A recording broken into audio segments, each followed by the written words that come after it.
Alrighty, so I'm going to be doing trach cares for this patient, and we're just going to pretend that their trach is in their trachea and not in their mouth.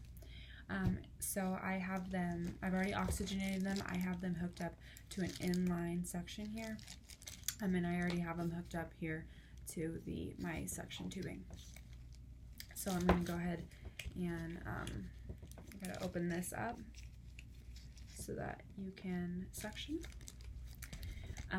I'm going to push this in all the way until I trigger a cough, pull back 1 centimeter, and then I can go ahead and suction from there. So I'm going to just push down on this. I'm going to hold on to the trachea, that way I can kind of stabilize it and pull up. I'm going to suction for no more than 15 seconds or until I can hold my breath, and I'm going to pull all the way up until I can see that the suction catheter is out of the patient's trach. So from there, I can take this off. I'm going to keep this clean, so I'm going to put it on a clean surface or a towel over here.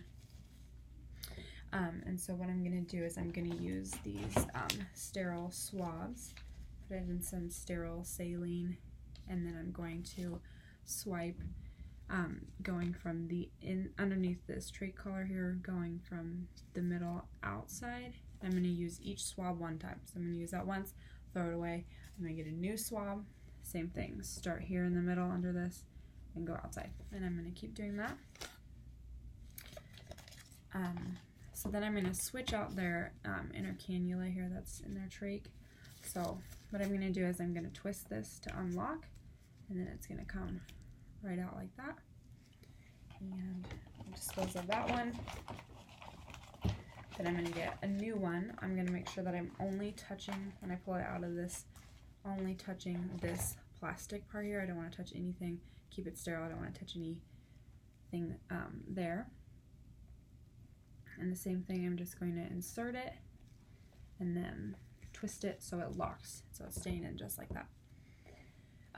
So from there, I'm going to put some gauze, and I don't have the correct gauze here that has the little slit and kind of goes around, so we're just gonna have to pretend. But so I would take that gauze, slide it here underneath the patient's trach collar, so it kind of surrounds that a little.